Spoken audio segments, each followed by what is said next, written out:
Hi guys! At ngayon naman, we're going to Macau! Ayun, from Hong Kong, nag-bus na kami to Macau. Almost 1 hour rin biyahe. Kung napapansin nyo guys, dumadaan tayo sa tunnel. Ito pala yung longest bridge tunnel system, sea crossing in the world. Oh, di ba? Pagkadating agad sa Macau, diretso agad kami sa Cathedral Church. Aaten pala kami ng Golden Wedding Anniversary.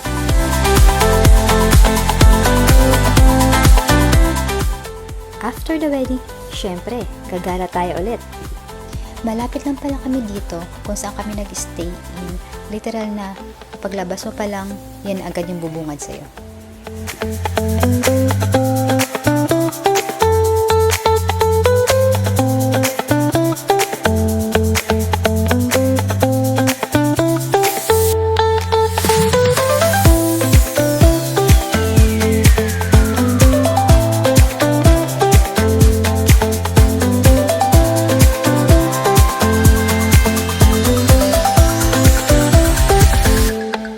Pansin ko dito, sa Macau, halos lahat casino. Syempre, wala tayong pang casino, kaya gagala lang tayo, paikot-ikot lang. Papunta pala kami sa Venetian, kaya mahaba-habang lakaran to, kaya samahan niyo kami guys.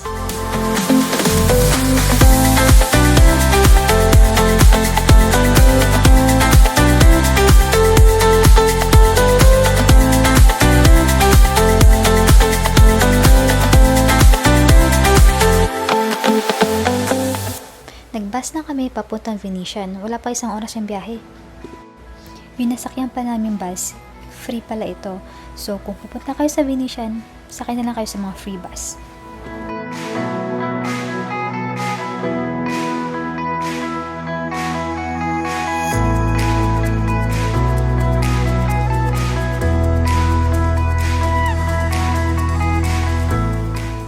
Pagbaba pa lang namin, mapapahanga ka talaga sa sobrang ganda ng structure ng building dito sa Venetian. Kaya, samahan nyo kami.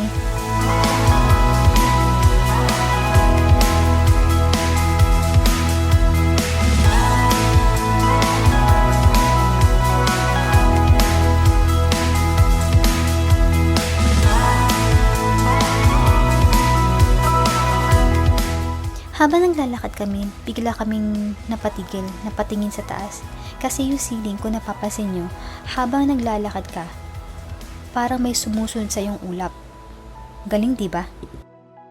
Tara, samahan nyo kami ikutin ang Venetian.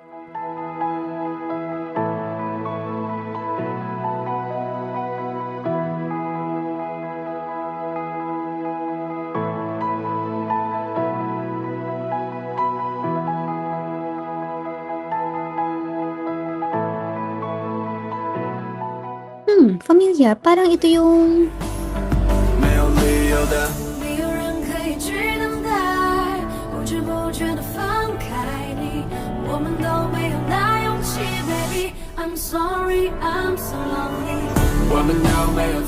Day 2 in Macau.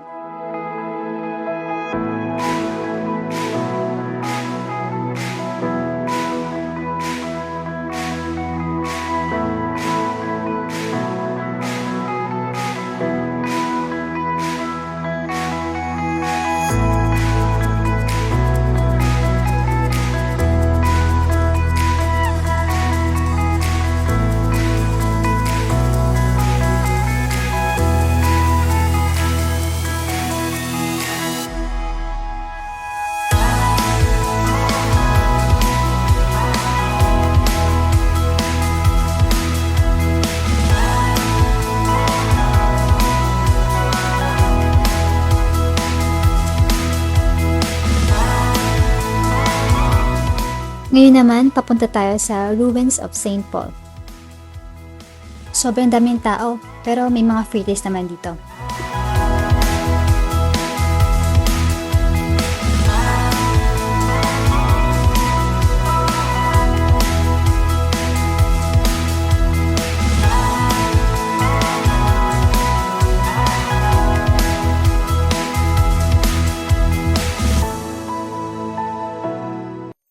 Ito pala yung nakita naming park malapit sa Ruin of St. Paul.